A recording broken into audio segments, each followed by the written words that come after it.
국익보다 우리 상전인 김정은과 우리 상전인 시진핑을 기쁘게 해야 된다. 문재인이 만들어 놓은 잘못된 프레임, 잘못된 세계관, 국제 질서에서의 한국이 잘못 가지고 있었던 그런 태도들, 이런 것들을 된다. 비순한 북한의 어민들, 비순하겠다 의사를 밝혔는데 이 사람들이 살인사건을 저질렀다. 16명을 죽인 사람들이다. 뭐 이렇게 해가지고 바로 강제 북송을 했다.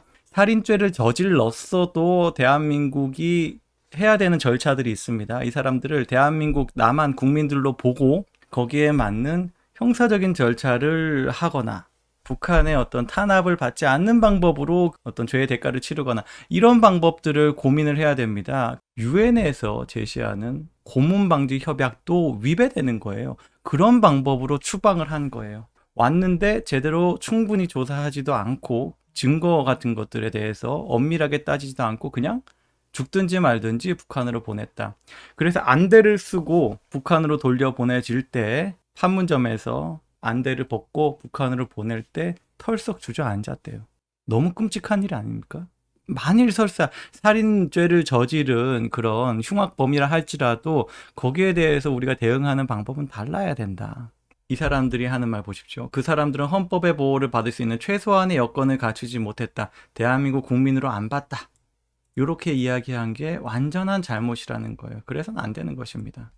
당시에 이 사람들의 국가 안녕을 해할 위협이 있기 때문에 그런 경우에는 우리가 돌려보낼 수 있다라는 조항을 법적 근거를 제시했는데 그거는요 외국인에게만 적용되는 거예요. 외국인이 국내에 입국할 때 이 사람들이 위험하면 돌려보낼 수 있는 거예요. 심지어 그 조항은 가수 유승준한테도 적용됐던 조항입니다. 대한민국의 안녕을 해칠 수 있기 때문에 이 사람의 대한민국 그 활동을 안 받아준 거죠.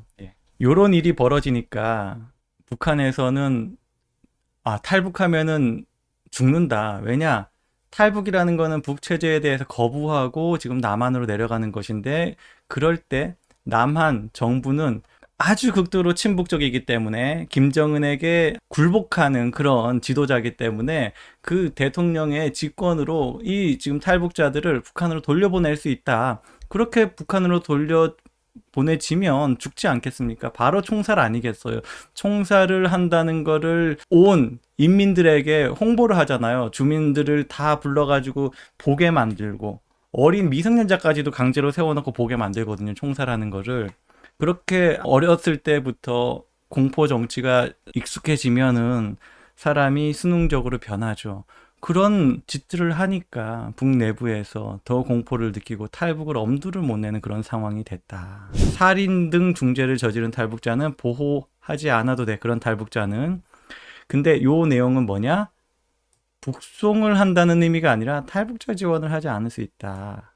북한 이탈 주민법상 보호 대상자라는 거는 법적으로 지위를 보장하는 것, 그리고 경제적으로 지원을 하는 것, 여러 가지 남한 적응을 위해서 훈련 등을 지원하는 것, 이런 것들이 지금 보호 대상자가 받을 수 있는 그런 혜택이거든요. 이런 걸 안 하면 되는 거지 북한으로 돌려보내는 그런 근거가 아니에요. 북한으로 송환하는 거는 그 어떤 전제에서도 이루어질 수가 없는 겁니다. 근데 이거를 그냥 핑계로 대가지고 보내버린 거예요. 당신 체제를 위해서 이 탈북자들은 돌려보냅니다. 알아서 처분하십시오. 이런 거예요. 남북 정상회담, 한중 정상회담에 미친 사람. 그래서 말도 안 되는 인권 유린과 국가 안전을 해하는 그런 수많은 행위들. 코로나 대응도 제대로 못한 것 중에 하나가 시진핑을 4월 전까지 방한하게 만들려는 수많은 빌드업들. 그게 무산될까봐 코로나와 관련해가지고 중국으로부터 오는 입국자들에 대해서 제대로 된 방역 조치를 하지 않아서 결국 대한민국을 엉망으로 만들어버린. 이게 다 지금 북한한테 잘 보이기 위해서, 중국한테 잘 보이기 위해서 국익보다 우리 상전인 김정은과 우리 상전인 시진핑을 기쁘게 해야 된다. 완전히 정신 나간 통치였습니다. 그러니까 윤석열 대통령이 박살을 안 할 수가 있습니까?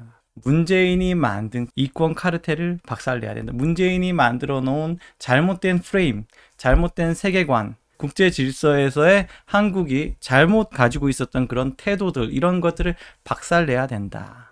윤석열이 박살이라고 할 정도로 아주 선을 명확히 긋고 선굴군 지금 공세 정치를 하고 있습니다. 특별히 북송 그리고 서해 공무원 총살당한 사건 이런 것들에 대해서 명확하게 선을 긋고 새로운 가치를 제시하고 있다. 저는 굉장히 반갑게 보고 있고 칭찬을 하고 싶습니다. 지금까지 방향성이 마음에 들고 더 강력한 투쟁, 올바른 투쟁을 하면 좋겠다. 어제 국무회의에서 너무 멋진 말이 나왔습니다. 경제 성장의 발목을 잡고 있는 이권 카르텔이라는 말이 나왔어요. 부당한 지대 추구의 폐습, 단호하게 없애는 것이 규제 혁신이다. 지금 대한민국 경제가 어려운 와중에 기업들이 듣기에 너무 좋은 말이 됩니다. 우리가 다 알죠. 지금 경제 성장 발목 잡고 있는 게 어떤 건지. 대기업, 큰 자본가들을 견제하기 위해서 우리 시민단체가 힘을 더 가져야 돼. 시민단체에 더 뭔가 목소리에 힘을 실어주는 그런 사회 구조를 만들어야 돼 하고 좌익들이 엄청나게 작업을 하지 않았습니까?